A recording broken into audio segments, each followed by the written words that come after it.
fool, these brothers my guys. Know that we fly, know that they ride or die. Why they wanna move like that? कक्षा 10 का हिंदी का एक कविता एक वृक्ष की हत्या, जिसका लेखक है कुंवर नारायण सिंह। आज हम इसके बारे में पढ़ेंगे।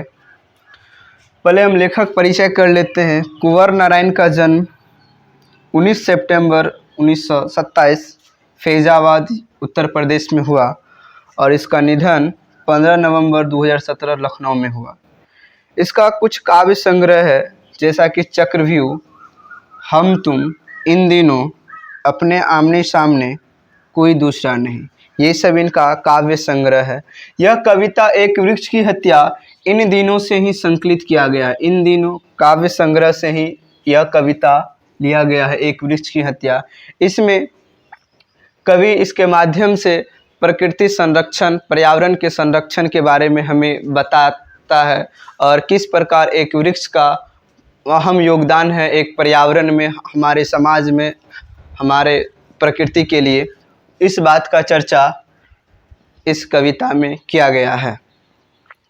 चलिए आगे देखते हैं। लिखा है, अब की घर लौटा तो देखा वह नहीं था, वही बूढ़ा चौकीदार वृक्ष। कवि बोलता है, इस बार जब मैं घर लौटा तो वह वृक्ष, वह बूढ़ा चौकीदार वृक्ष नहीं था। ये चौकीदार क्यों कहा गया वृक्ष को, बूढ़ा चौकीदार? क्योंकि वह वृक्ष जो है रक्षा करता है। चौकीदार का क्या काम है? रक्षा करना। और वो वृक्ष भी हमारे पर्यावरण का, हमारे समाज का, हमारे वातावरण का रक्षा करता है। तो अब की घर लौटा तो वह नहीं था, वही बूढ़ा चौकीदार जो हमेशा मिलता था घर के दरवाजे पर तैनात। जो हमेशा कहाँ मिलता था? कवि को घर के दरवाजे पर हमेशा तैनात मिलता था। इस बार जब कवि घर लौटे तो वह बूढ़ा चौकीदार नहीं था। पुराने चमड़े का बना उसका शरीर, वही सख्त जान। उस चौकीदार के बारे में, उस वृक्ष के बारे में कहा गया कि वह वृक्ष जो है पुराने चमड़े का बना हुआ था उसका शरीर, लेकिन उसमें अभी भी वही सख्त जान था। झुर्रियों खुरदरा तना मैला कुचेला, राइफल सी एक सूखी डाल। कभी उस वृक्ष के बारे में बोलते हैं कि झुर्रियोंदार खुरदरा, उसका जो तना जो था वो झुर्रियोंदार था, मैला कुचेला था, और एक सूखी डाल जो थी उस वृक्ष पे, मानो कि वह एक राइफल सा दिख रहा हो। किस मतलब एक सूखी डाल का कल्पना जो है कवि एक राइफल से किया है, कि मानो एक सूखी डाल जो है वो एक राइफल सी दिखती है। फिर आगे है, एक पगड़ी फूल पत्तीदार, यानी कि वह वृक्ष का वर्णन करता है कि ये फूल पत्तीदार जो है वो उसका तना, उसका जो पत्ता है वो एक पगड़ी के जैसा, एक वृक्ष का जो पत्ता जो है फूल पत्तीदार, मानो क्या है, उसका एक पगड़ी है। पाँव में फटा पुराना जूता, ये फटा पुराना जूता पाँव में, ये जड़ के बारे में कहा गया है कि जड़ जो है फटा था, पुराना था, यानी कि वो पाँव में फटा पुराना जूता, ये उसके जड़ के बारे में बताता, किस प्रकार पुराने वृक्ष का जो जड़ होते हैं उसका वर्णन करता है। फिर आगे देखिए, कहता है, चरमराता लेकिन अक्खड़ बलबूता, यानी कि वह पुराना हो गया था, चरमरा रहा था, लेकिन अभी भी अक्खड़ बलबूता, वो भी अभी भी उसी मजबूती के साथ खड़ा था, उसी मजबूती के साथ पर्यावरण का रक्षा कर रहा था। इसीलिए कभी उसे क्या कहा? बूढ़ा चौकीदार कहा। धूप में, बारिश में, गर्मी में, सर्दी में। देखिए, धूप में भी, बारिश में भी, गर्मी में भी, सर्दी में, सभी मौसम में हमेशा चौकन्ना अपनी खाकी वर्दी में। जिस प्रकार एक सेना जो है, एक वर्दीधारी जो है हमेशा धूप में, बारिश में, ठंडी में, गर्मी में हमेशा चौकन्ना रहता, तैनात रहता, जिस प्रकार देश का सेवा करता, उस प्रकार एक वृक्ष भी जो है चौकीदार के भांति हमेशा चौकन्ना रहता खाकी वर्दी में और हमेशा जो है पर्यावरण का रक्षा करता है। आगे कहता है कवि, दूर से ही ललकारता कौन, मैं जवाब देता दोस्त।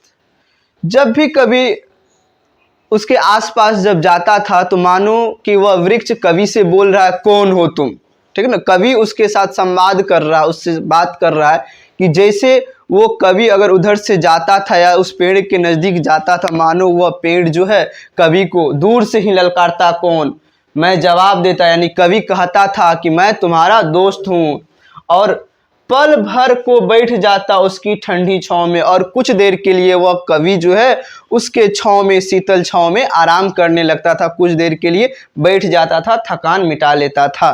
फिर आगे देखते हैं इस कविता में, दरअसल शुरू से ही था हमारे अंदेशों में कहीं एक जानी दुश्मन। आगे कवि कहता है कि दरअसल हमें मालूम था, हम ही लोग में से कोई एक जानी दुश्मन होगा जो इस पेड़ को काटेगा। हमारे समाज में ही कोई लोग होते हैं जो पेड़ को या पर्यावरण को नुकसान पहुंचाते, ये हमारे बीच ही होते हैं। वही बात को कहा, दरअसल शुरू से ही था हमारे अंदेशों में कहीं एक जानी दुश्मन। फिर आगे कहता है कवि कि घर को बचाना है लुटेरों से, शहर को बचाना है नादिरों से, कि देश को बचाना है देश के दुश्मनों से। ये पर्यावरण के साथ साथ हमें बोल रहा है कि घर को बचाना लुटेरों से, जो लूट करके चले जाते हैं वो होता है लुटेरा। ठीक है, तो घर को किनसे बचाना है, कवि क्या बोला, लुटेरों से। फिर शहर को बचाना है नादिरों से। यहाँ नादिर जो है एक विदेशी आक्रांता है जो कि आए थे भारत में आक्रमण करके और भारत को लूट करके चले गए। तो वही बात बोल रहा है, शहर को बचाना है नादिर जैसे व्यक्तियों से, ये विदेशी आक्रांता था, उनसे बचाना है शहर को, और देश को बचाना है देश के दुश्मनों से। देश को किनसे बचाना है, देश के दुश्मनों से। आगे फिर बोल रहा है, बचाना है नदियों को नाला हो जाने से। किसको बचाना है, नदी को नाला यानी कि दूषित हो जाने से। आजकल जो नदी जो है इतना प्रदूषण फैला रहे हैं, वो क्या हो रहा है, दूषित हो रहा है, उसका जो पानी है जहरीला हो रहा है।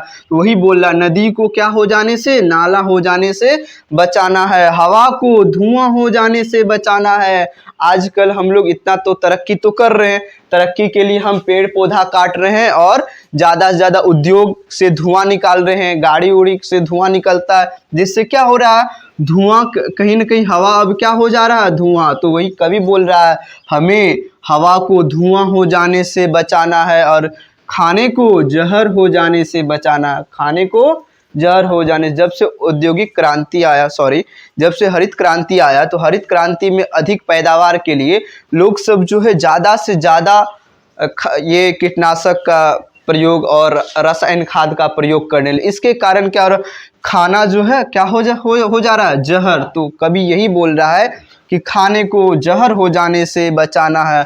आगे बोलता बचाना है जंगल को मरुस्थल हो जाने से, यानी कि जंगल जो है, जो हरी भूमि है, जो धरती है, वो कहीं मरुस्थल न हो जाए, कहीं मरुस्थल न हो जाए, उनसे हमें बचाना है। और बचाना है मनुष्य को जंगल हो जाने से। यहाँ जंगल का मतलब वो असभ्य, तो मनुष्य को भी बचाना है असभ्य हो जाने से। मनुष्य को भी शिक्षित बनाना है, समझदार बनाना, ताकि वो असभ्य न रहे, वो भी समझदार बने और पर्यावरण का रक्षा करे। इसमें कवि जो है इस कविता में पर्यावरण का रक्षा पे विशेष ध्यान आकर्षित किया और कहा कि किस प्रकार एक वृक्ष का हत्या हो जाने से कवि जो है उसके साथ जो बीता, वो इस बात का वर्णन इस कविता में किया है। Thank you.